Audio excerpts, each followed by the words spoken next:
Hi, everyone. My name is Austin Graff, and I lead social media for International Justice Mission. And many of you might recognize me from most of IJM's, the host of a lot of our Google Hangouts. And I'm really excited to do our first ever Google Hangout in conjunction with some other great nonprofits and development organizations around the topic of eradicating extreme poverty and the connection between poverty and violence. If you guys don't know, today is a very important day. Today marks the final 500 days before the deadline of the redrafting of the United Nations Millennium Development Goals, or MDGs, that often we shorten them to and call them. And today you'll see throughout the entire day there'll be a series of Google Hangouts, blog posts from a lot of our friends within the development space, just talking about each of the Millennium Development Goals and just the great momentum that a lot of just the whole world has seen in alleviating poverty and just addressing a lot of these other development goals. It's going to be super exciting.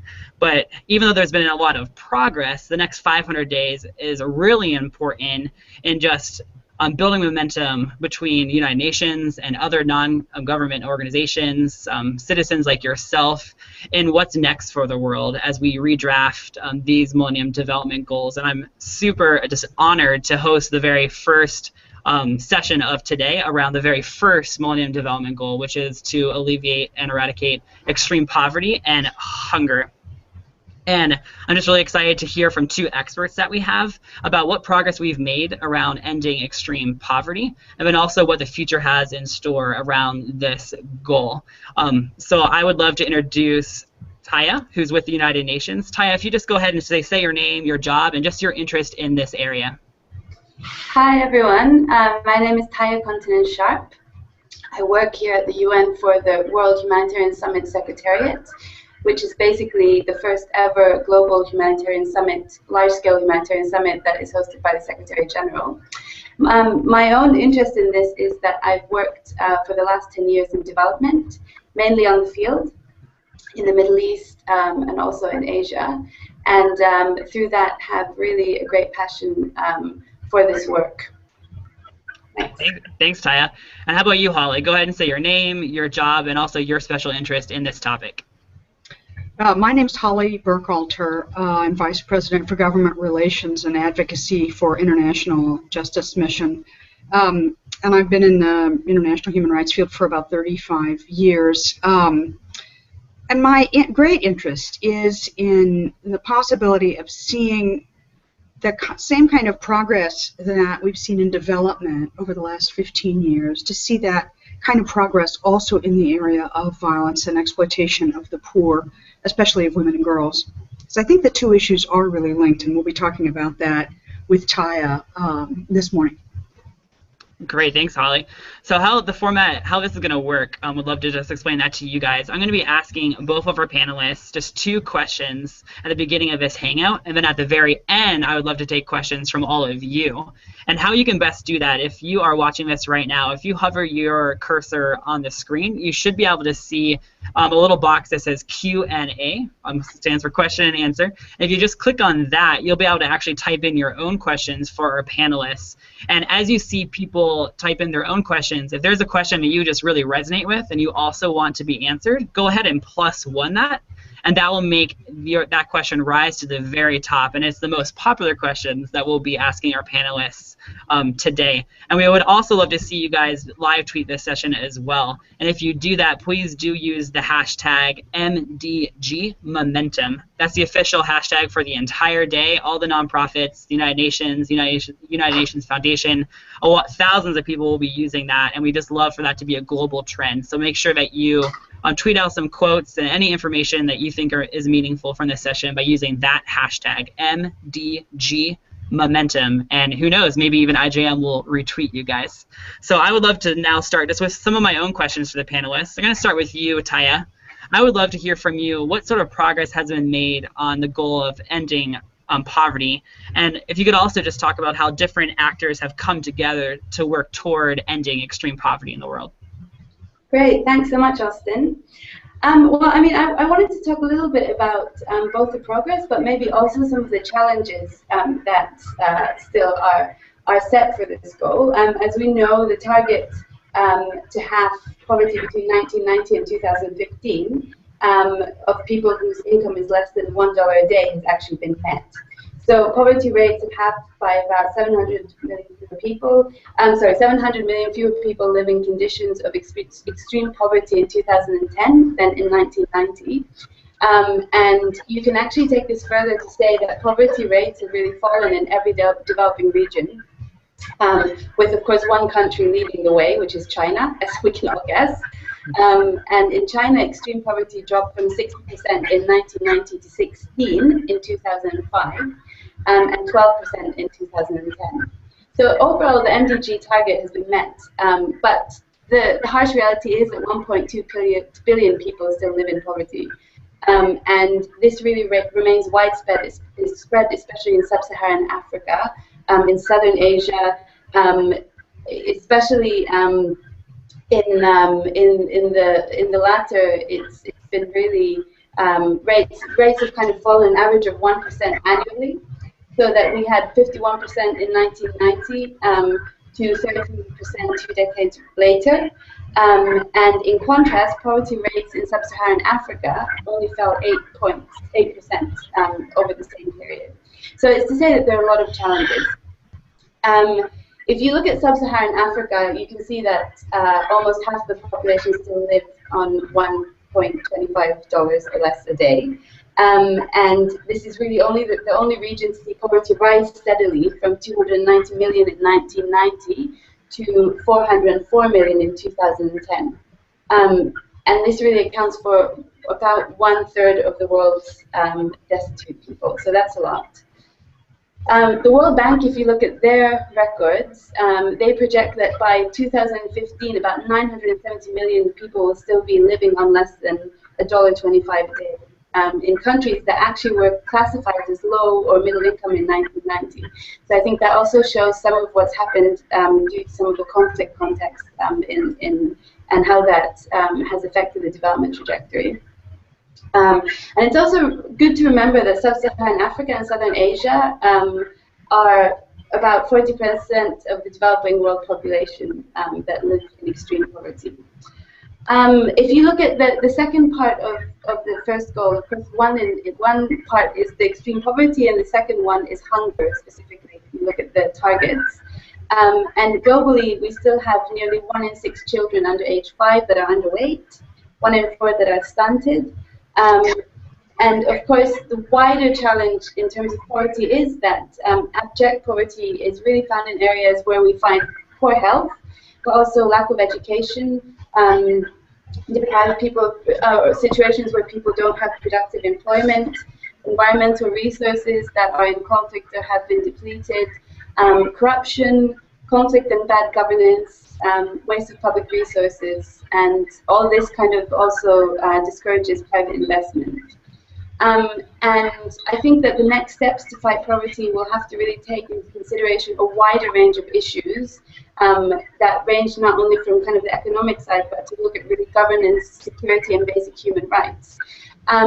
Another interesting thing to think about is that the number of people that have been uprooted by conflicts or persecution is at its highest at the moment that it has been in the last 18 years.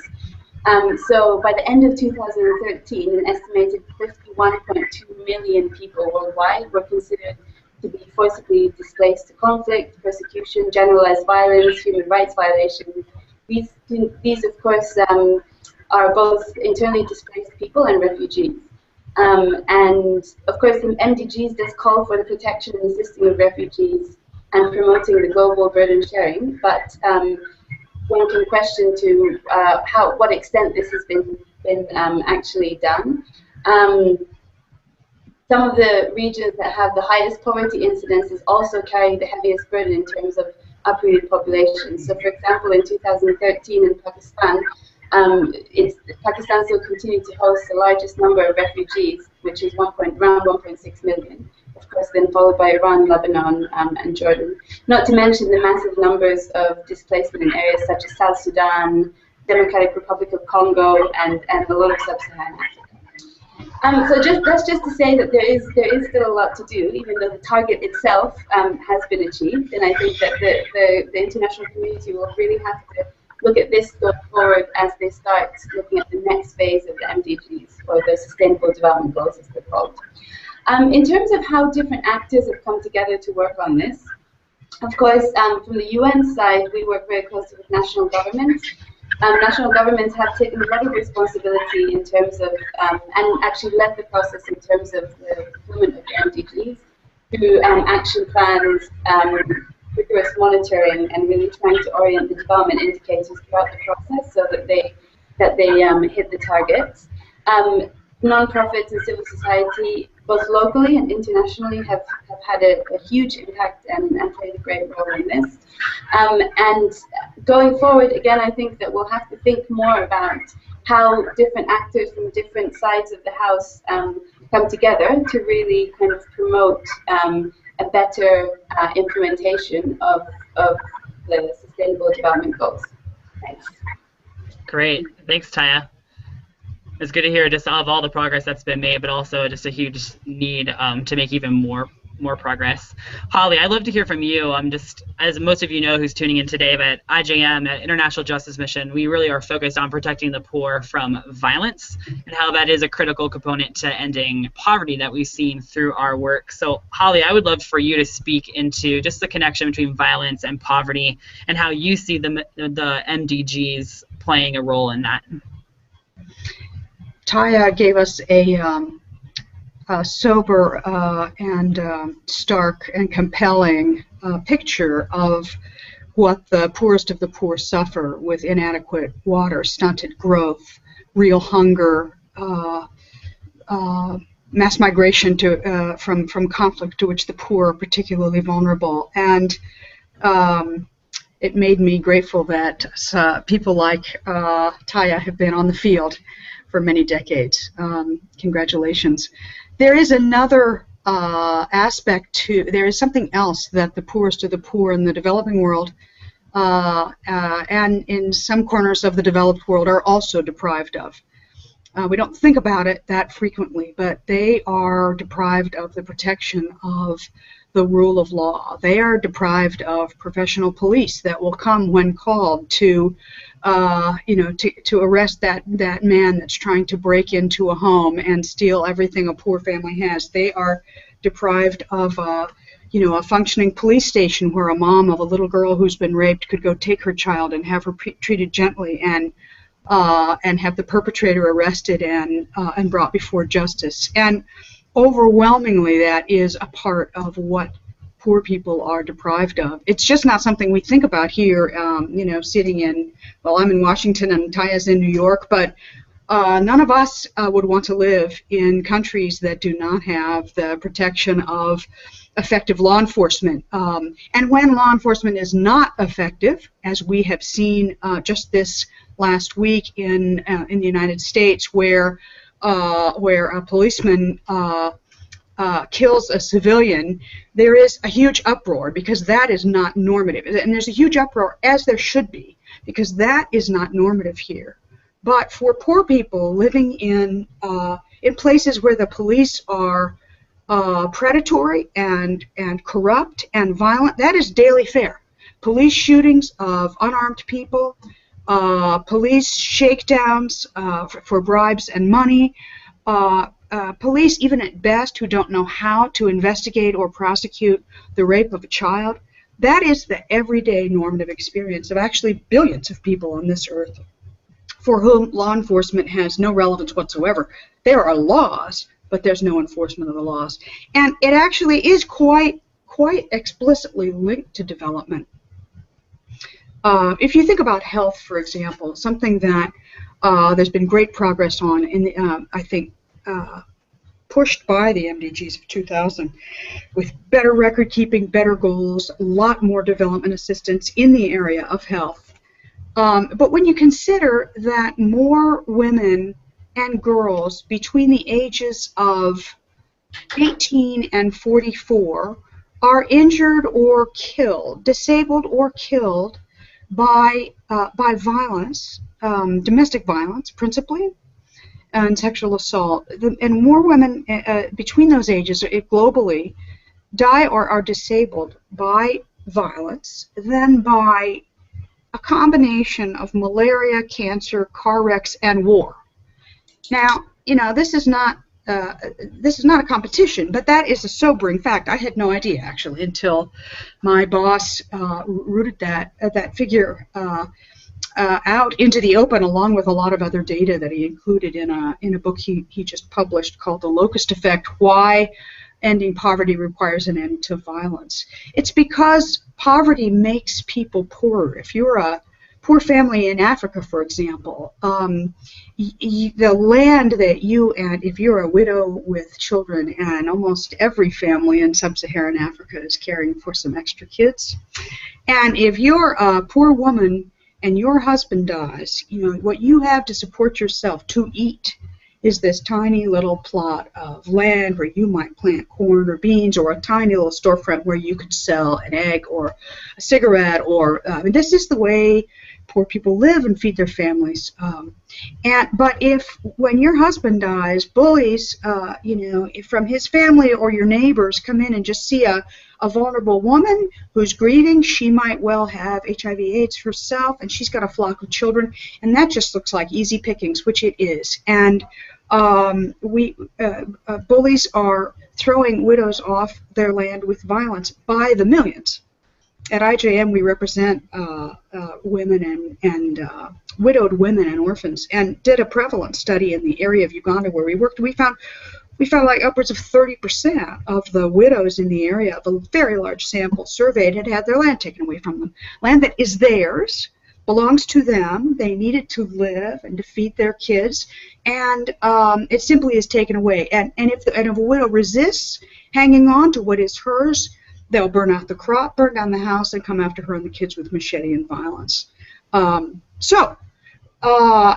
As you can see here, violence and the possibility of eating today are very intertwined.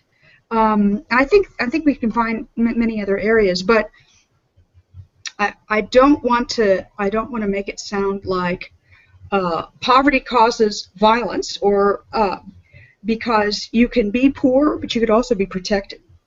And we cannot, I think we cannot wait to eradicate violence until all poverty is gone. I think we should be doing both. I think our anti-poverty initiatives are so precious and so important that we cannot allow them to be undermined by just lawlessness. And I think this issue is becoming more real. It's very real for the poor. Let's start with that. It is very real. But I think it's becoming more real in the wealthy nations that can do something to help, with increasing news stories that just shock the conscience. When 65,000 children walk across borders by themselves, because their homes and countries are violent, because their homes are violent, because their communities are violent, because their nations cannot protect them. We better sit up and notice what their reality is. And the thing that is most needed in Central America, in my opinion, is just a dramatic effort of Marshall Plan and collaboration with the national governments to build what they don't have: a functioning, effective law enforcement that will put bad guys in jail, protect kids from rape and sexual assault and being pressed into gangs, and will make communities safe so kids don't have to walk through 3 countries looking for security. When we see, the abduction of hundreds and hundreds of women and girls for forced marriage, it's like, what do those women and girls need in that moment? Not a square meal.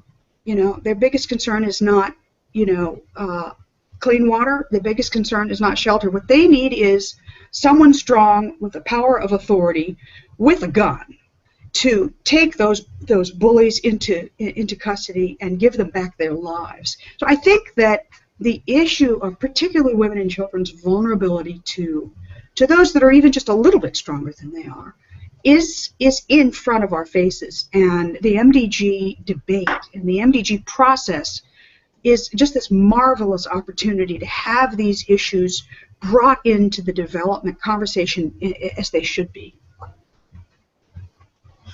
Thanks, Holly. So good, just a reminder to everyone who's tuning in, if you do have questions for either Holly or Taya, go ahead and click on the Q&A tab that's on the screen that you should be seeing in front of you. And that's your opportunity to type in any question that you want answered. And as you see the questions pour in, go ahead and +1 if you have the same question that you see on your screen, and that will make the question rise to the top, and we'll be asking the most popular questions to both Holly and Taya. So thanks again, Holly, for that.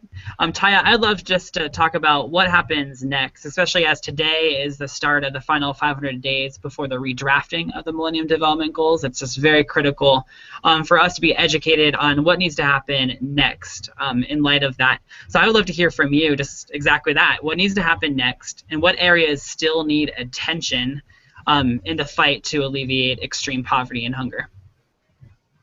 Thank you. And thanks to Holly as well. I think these are really pertinent points, and fully agree that we definitely need to work closer with governance and security rule of law issues to actually have a comprehensive way of addressing poverty. So back to Austin's question on what happens next. So there's something called a Rio+20 process, in which states basically committed to a package of different things that lead from the MDGs into something that is called the post-2015 agenda. And part of the post-2015 agenda is to look at a new set of, we don't call them Millennium Development Goals anymore, they're called Sustainable Development Goals, that basically looks at the new context that the world is in now, 15 years after the MDGs.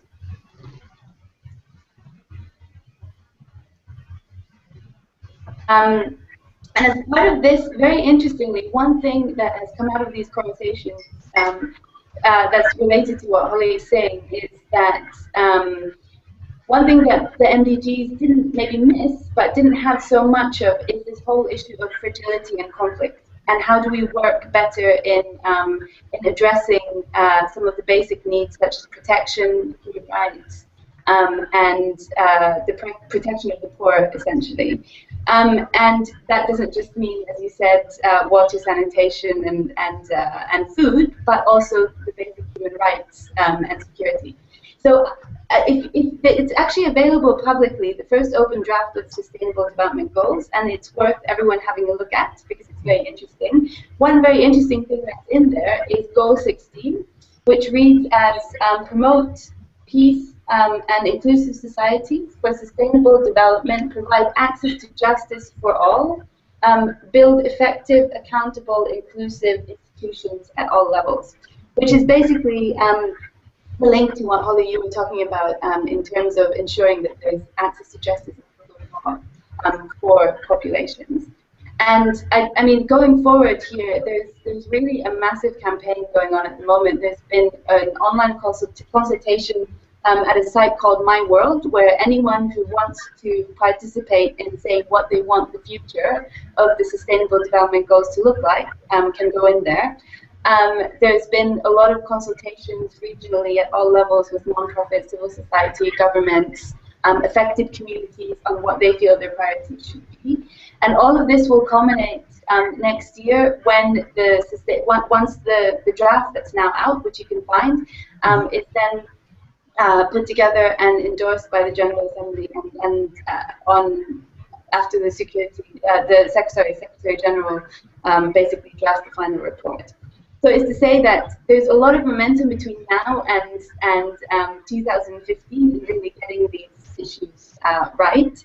And while a lot of this is an intergovernmental process, I think the unique side of this has really been that the consultations have really tried to get the voice of others involved also into the actual drafting of it.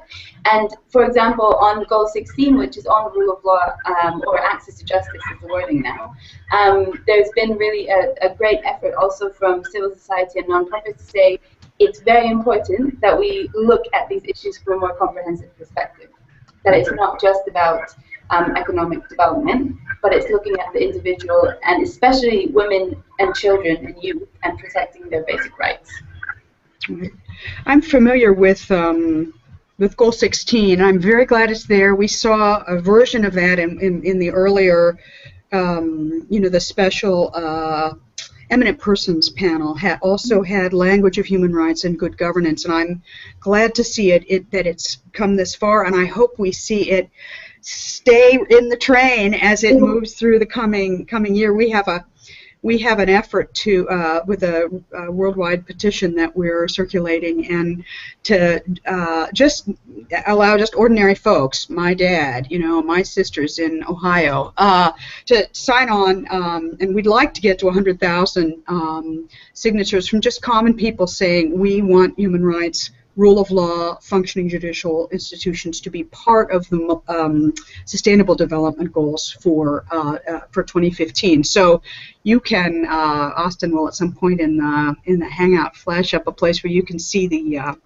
petition. I think it's at www.thelocusteffect.com/petition. But after that little advertisement, I am very excited to see that. Thanks to the good work of governments, of UN leaders and active NGOs, that there is language about good governance and rule of law. I just want to hone in on 2 points related to that. One, I think a lot of people in the human rights field, I've been in the field for a long time myself, quite rightly have this view that the most important thing to do is protect people from law enforcement. Because police and law enforcement have been so predatory and so much themselves the source of abuse in so very many countries. I spent the first 20 years of my career basically trying to find ways that the power of bad governments could be restrained. And I think and that was the right thing to do. But in the course of that, decades-long human rights work, at least that which was I'm associated with here in the U.S., somehow we sort of forgot the other piece of the equation. That is, the answer to bad law enforcement is not no law enforcement. There has to be good law enforcement. We wouldn't want to live one day in our cities without it. Not a minute, right? We call 911. Somebody's trying to break in the window. You sure as heck somebody picks up that phone and sends a car, and it turns out that these poor police structures didn't get that way by accident. They're a legacy of the developing world's colonial past for the most part. But they also have just been completely overlooked as a foundational part of what it means to modernize and have a good government. We did not overlook banks. We did not overlook health systems. We did not overlook sewage systems. We understand that governments have to have help to develop these institutions to serve their publics. But somehow the justice system, and particularly the police, went by the wayside. It's because police can be awful and dangerous, etc. And there are some very poor models of how not to work with police. My own country is responsible for one of the worst. But we can't avoid the question forever. I think, just speaking from IJM's very limited experience in about 15 countries, we have about 20 offices, and we do work with police in every one of them as partners. It is actually possible to see 2 things. One, you can see that police actually can get better. And this is not just a romantic sort of hope. We actually see it. We measure it. We observe it. And we can see that with particularly good training, which involves hands-on mentorship and actually working with police on real cases of rape, real cases of slavery, real cases of property grabbing, real cases of sex trafficking, one at a time, we can see that they improve. And there's some bad guys in the police departments, and there's lots of good guys. And in the course of working very closely with them, you quickly learn who the bad guys are, and can find ways that they can be marginalized, and that people who want to serve their countries well will emerge and be supported and will thrive. And it was an experiment, but it just turned out after 15 years of doing this, IJM really has found that police can be reformed and can do a superb job serving the poorest of the poor. So thrilled to know that there is a property grabbing desk now at 11 police departments in an area outside of Kampala, Uganda, where we've been working. Property grabbing desk just for the widows. Police just there in their, spick and span, and in their, ready to serve these widows. They didn't exist before. They exist now, and that is just good news. Similarly, in the Philippines, where we've worked with where we've worked with police to rescue minor girls from prostitution. Police didn't used to rescue them at all. They were, pretty well known for shaking down brothel owners and giving women in the sex industry a bad time. But rescuing children out and apprehending perpetrators was not their gift. And after 5 or 6 years of working with IJM and getting lots of training and lots of hands-on experience, the police changed. They do a good job now in a specialized unit. They do an excellent job, which is now being replicated across the Philippines. And the data that was independently collected showed that when police do their job to confront sex trafficking, that the numbers of children available for exploitation just plummet. Because when people in the business see, oh, you offer a child, you go to jail, they just get out of the business. And good policing has a disproportionate impact. So I didn't want to get too far into the weeds, but it is important to say, look, it doesn't have to be this way. Thanks, Holly. That's super helpful. Is there anything else that you would add in terms of the question, what happens next, especially in ending extreme poverty and the connection to violence? Well, Ty is the expert on the UN process. I have to say, as a layperson, the whole process is pretty opaque to me. I do know that that the governments, each of the governments themselves, will weigh into this, and we're very much hoping to hear some voices from the developing world in support of these human rights and good governance goals. It should not be the pet of the United States and Europe. The great countries of the world that are struggling to confront violence and slavery and trafficking and sexual assault really should step forward in leadership. You don't have to have a perfect record or perfectly clean hands to say we need this and we need help with this.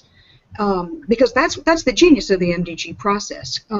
It identified the gaps and was honest about the gaps in hunger, education, all of the first 8 MDGs, and I think it made a priority for foreign assistance and collaboration and technical support for the donor countries of the world, and we need this for justice systems, courts, judges, prosecutors, and police. And I hope that's what happens.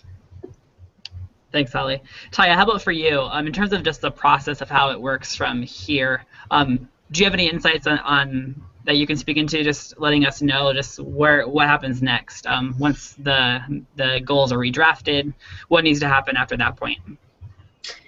Well, in terms of the process, I mean, once the draft is out, what happens next is that the Secretary General, there'll be a process in the GA, the General Assembly, and the Secretary General will be also giving his report on the SDGs. And once that happens next year, then they'll be finalized. But I mean, there's one thing that I wanted to say, which is that there's the process and then there's the implementation of it.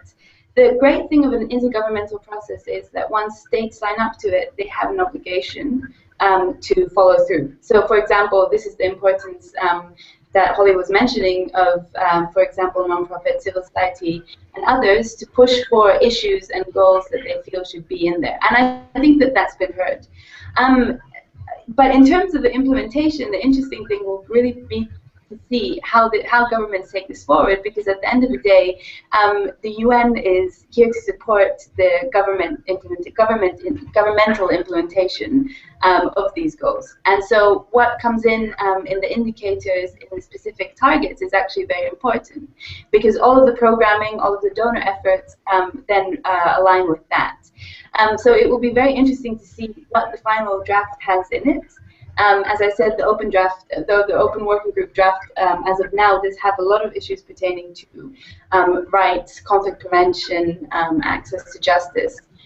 From the humanitarian perspective, where I sit, there are other things also that we're looking at that have to do with the overall vulnerability of issues such as disaster risk.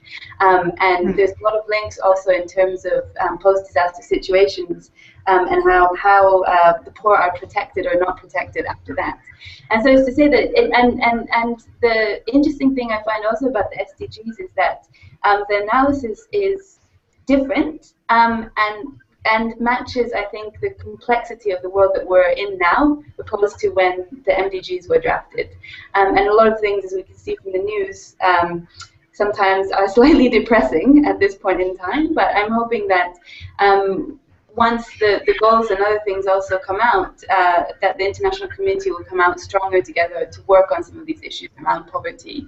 That might not be directly poverty, but issues that have to do with vulnerability and well-being. And the nice thing about the SDGs also is that I think there's really been an effort to make this people-centered, and it's really about affecting the poorest of the poor. Mm. Mm. You know, if I could just offer just an observation. Oops, there goes my earpiece. Just offer an observation about the issue of violence, protection, and justice, and the sort of current construct of the SDGs.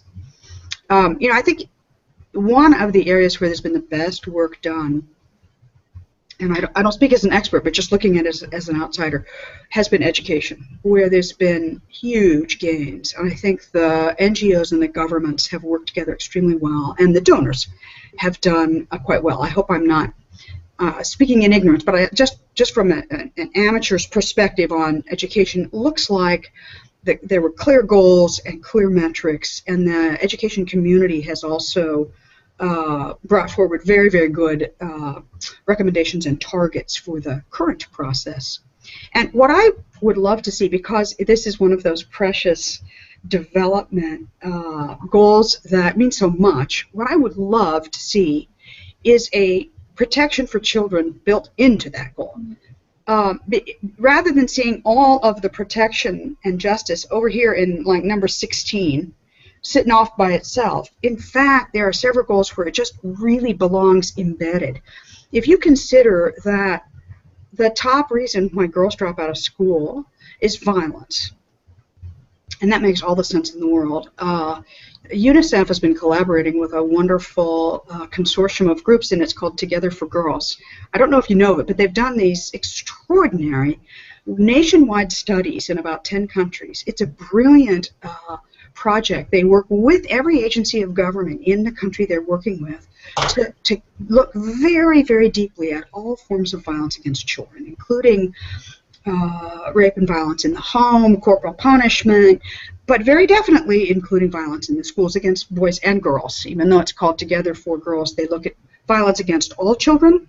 And then they, after they've got a very, very comprehensive sense of exactly where the violence is and how much there is of it, and there's a ton, then they work with the local authorities to start attending to each aspect of it. And I'm so intrigued about that model because they are looking they're looking for solutions. How do we now actually protect kids? Law enforcement is obviously part of that. But safe schools, okay, how do we make safe schools? I don't know. I'm not a safe school expert. But if while we're collecting the data and helping drive to the goals of getting particularly girls to in school and to stay in school, we absolutely must be looking at, well, what's the complaint mechanism? Where's the desk at the local police station to take that's been educated and trained to take testimony on this? What's our protocols when a teacher's the abuser? You know, it doesn't have to be rocket science. You just have to be thinking about safety in the context of education. It just is so much on my mind because I've just come back from Guatemala, where IJM, our lawyers and our social workers and our investigators support child victims of sexual assault. And we have about 100 open cases, and we have hundreds of clients in our aftercare program. And I met about 30 of our clients together. We were having a party at the office, and I was astounded at how young they were. I was astounded at how brave they were because they had all given their testimony. We have a collaboration with the government of Guatemala to create safe spaces for children at the prosecutor's office where they can tell their testimony without being re-traumatized. It's an absolutely precious and brilliant model that I think will, when it can be taken to scale, will really, really bring justice to many more children in Guatemala. But every single child in the room was like a little schoolgirl, a little schoolboy. And I was thinking to myself, wow, I hope schools are safe. I hope there are places where kids who've been abused at home can go and have teachers and teachers' aides who are trained to know the signs. And, because it's a problem that needs lots of responses. But the only reason I bring up education is I think we have been really successful and are making great progress, but let's incorporate the protection of children at school and on their way to school and into that goal. Not just leave it over there, hanging out there in number 16. Thanks, Holly. I'm glad you mentioned number 16 because we do have one question from the audience, and this is for you, Taya. And the question is there any risk that the goal 16 you were talking about or the indicators associated with it might get taken out of the final draft? That's a good question. Well, that is a very good question. Obviously, the whole draft goes through a negotiation process with the member states still. The indication from the last open working group, which happened in July, is that it will stay in. But of course, until we get the final draft, we don't exactly know. A good place to really, so in a sense, I can't tell you yes or no. I would say that there's very strong support to keep it in, both from certain parts of member states and also, of course, from civil society. So let's hope that it's in. The other thing is that let's also hope that the indicators that we put in will be ones that will be of value and measurable, because that's obviously the next process in terms of this whole thing. So I'm sorry, I can't say yes or no at this point, but the hope certainly is that it will stay in, as it is a very important part of the overall sustainable development agenda. All right, thanks, Taya. And this is a good opportunity just to bring back up the petition that Holly mentioned a few minutes ago, where something that we're asking people to do is to have 100,000 voices ask the United Nations to make sure it's kept in, make sure that violence, ending violence, is included in the final drafts of the MDGs. And there's an easy way that you can do that. We've actually shortened the link for you. If you guys just go to this website, it's just bit.ly.com/IJM petition, and you'll be able to add your voice to that. Already thousands of people have added their voice, and we'll also add this into the Hangout, so afterwards you can click on the link easily and add your voice, but make sure you do that. That's a good looking sign there, Austin. Did you run that by the art director? When she sees this, she's going to scream. That's true. It's true. I'm hopefully better at moderating than I am at actually handwriting. But just a reminder for everyone, if you guys are tuning in, there is an opportunity for you to ask our panelists any questions that are on your mind. And to do so, click on the Q&A tab that's on the video screen or in the Google Hangout, and you'll be able to type in your question. And if you see any other question that you have, but someone's already asked that, go ahead and +1 it, because then people will be able to make that question rise to the top, and we'll ask the most popular questions. So with that, we do have another question. This is for Holly. Holly, do you see a world where there can be poverty but no violence? Well, that would be putting it, I think that would probably be putting it more strongly than I would. I think human beings can be violent and will be violent. But I'll put it differently. I do see a world, or I see pieces of a world, where being poor does not invariably mean that you're victimized by violence. I was just interested. Let me give you an example. I was interested, there was an article in The Economist or something I read recently about the Central American countries that unaccompanied minor children are coming from.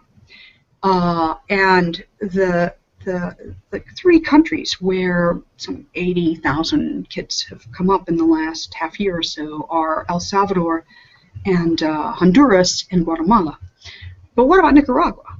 Nicaragua is very poor. It's poorer than the other 3 countries, actually.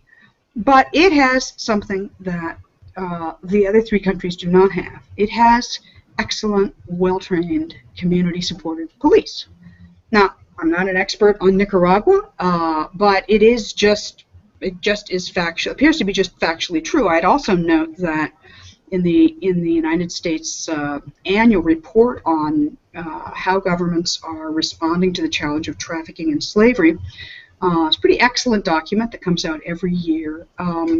It was interesting to see that Nicaragua was in Tier 1, meaning doing the best job, right up there with, like Norway and Finland. And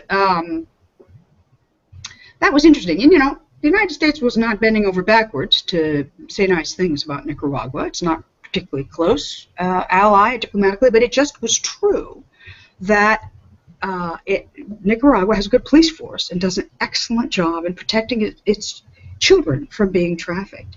So it's only one example. It's a very, very poor country. Now, I'm not here to say there's no crime in Nicaragua, but I am here to say that there is appropriate professional policing, and that, as a consequence, Nicaraguan children are not fleeing their country in droves for the United States. So I think I'd like to say that it should by no means be poor people. It should not be assumed that poor people have poor governance and that poor people have poor police. It's a choice. It's a choice that governments make, and it's a choice that donors make. And when the public if the public has a chance to see what good policing really looks like, then they'll demand it. Thanks, Holly. All right, this next question is from Stephanie, and it's directed to you, Taya. So once the draft is finalized, how will the United Nations hold countries accountable? That's a good question. So basically, once the draft is finalized, it's the overall commitment is by member states. So the commitments that member states sign up to by ratifying essentially the SDGs is what they sign up to. So whatever in the text is what they'll be held accountable. I don't see it so much as the UN holding the countries accountable as it is the UN trying to facilitate ways in which countries can achieve those goals. At the end of the day, it's the member states themselves who are accountable for achieving them or not. The UN is only a vehicle. The UN is also as strong as its member states in that sense. There will be, of course, mechanisms put in place such as monitoring, evaluation, reporting, reviewing how things are going. But the overall ownership, if you like, of the SDGs and the goals is really with the countries that sign up to them. Great, thanks, Taya. All right, next question is, to end this violence, there will obviously need to be increased law enforcement, but I'm curious how we change the cultural mindset that such violence is acceptable and even proper. And this is a question open to either of you. Mm-hmm. Let me take a start at it.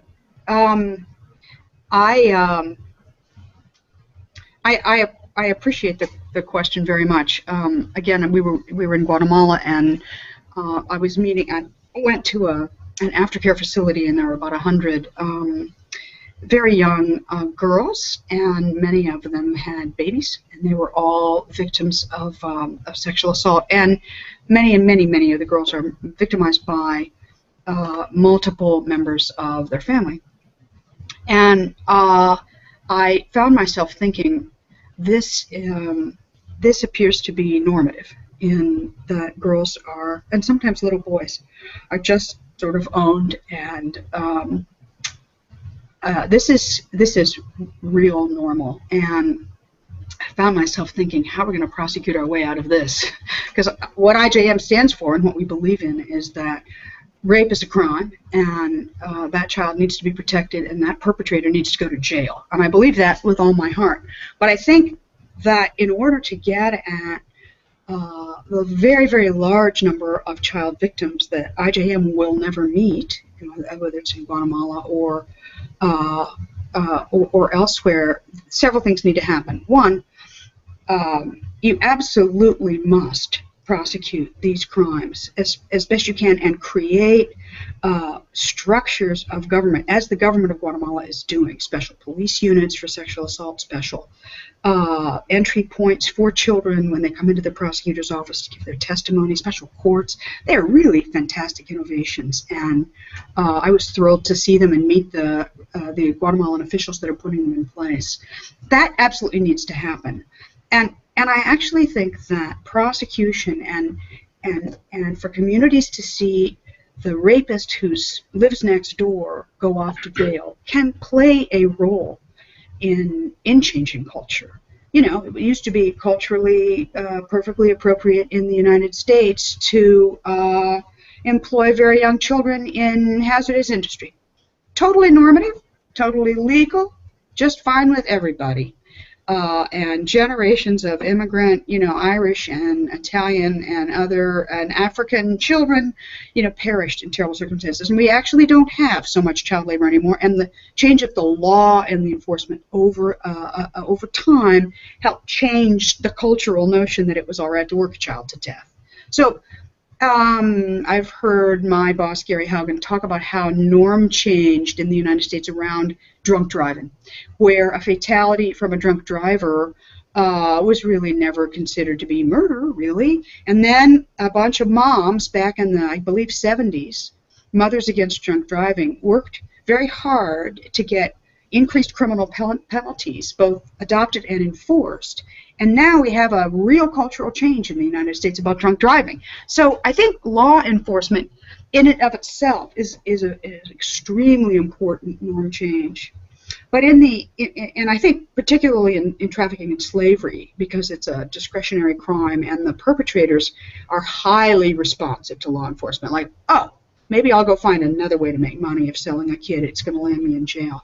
Child rape, like we saw in Guatemala, IJM works on this crime in Bolivia, Rwanda, Kenya, and Thailand as well, is, I think, more complicated and requires lots of civil society institutions. I'm thinking of the role of churches and religious institutions to just, which I think are behind the curve in many countries on the issue of protection of children, to get out in front and lead and make churches safe spaces for children. Anyway, just throwing around a couple of ideas. But law enforcement definitely changes culture, can change and will change culture.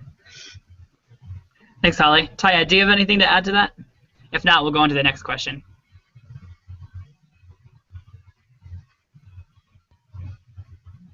I'm not sure. Did she freeze? Hi, Taya. I think she did freeze. All right, we will go on to the next question. Taya, I think your camera is frozen, but we will hopefully see you in a few minutes. We'll go on to the next question, Holly, since this is for you. The question is, what are some examples of helpful and measurable indicators to evaluate a decrease in violence globally? That is a great question. We're doing a lot of measurement and evaluation in our own, small areas of work.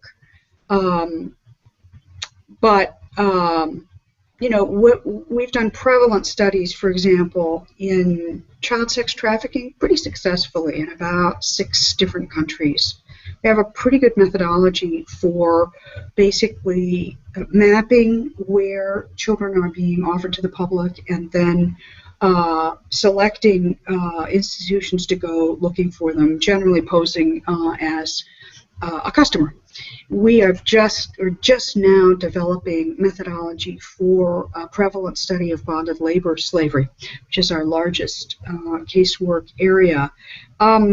Prevalence estimates of child sexual assault or sexual assault are probably the most difficult as I think about my career and thinking a lot about data collection, because people are ashamed and are so shamed, and the victims are ashamed, and that is a crime that people don't talk about, and so it's very difficult to get a decent prevalence estimate. But there are all kinds of metrics about what proper protection could look like. You may not be able to get, you may have to use surrogates for your prevalence numbers on sexual assault, but I think it is highly doable to create standards for what an effective police response would look like and what every police station should have, and the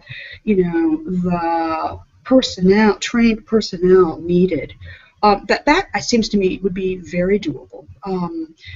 We've found, for example, in sex trafficking and in sexual assault, that specialized units that are really specially equipped and have child-friendly procedures just can make a big, big difference. Because the crimes are difficult to investigate and prosecute. But if you get a unit that just does just that, they get really very good at it, and then you can make a really great spend those crimes to special courts. You get a real bang for your buck. And I'm not saying one approach would suit every country in the world, but I think there might be some measurements about what's the amount of time between a complaint of a rape and an investigation. There are some procedural indicators that give you a very good sense of, is this a functioning and responsive prosecution service, police, and court system. Great. Thanks, Holly. So it looks like we have lost Taya, probably because of a tech difficulty, and we are out of time. So we just wanted to thank everyone for tuning in to the MGG Momentum. Oh, welcome back, Taya. Sorry, something happened.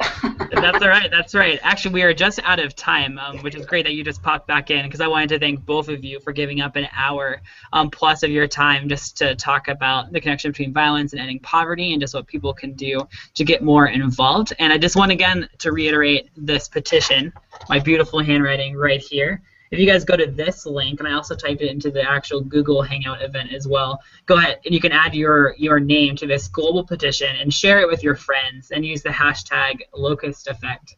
And also use the hashtag MDG Momentum. That's the official hashtag for this whole day events. And if you go to their website, which is MDG500.org, MDG500.org. There's a whole schedule of other events, from Google Hangouts to blogs to discussions that you can be part of around all the other Millennium Development Goals throughout today. Because again, the goal is to just increase the momentum around the redrafting of the MDGs that will take place next fall in 2015. So again, thank you so much for tuning in, and thank you so much, Taya and Holly, for your expertise as well. Bye, guys. Bye. Bye. Thanks, Taya. Thanks, Holly. Bye-bye.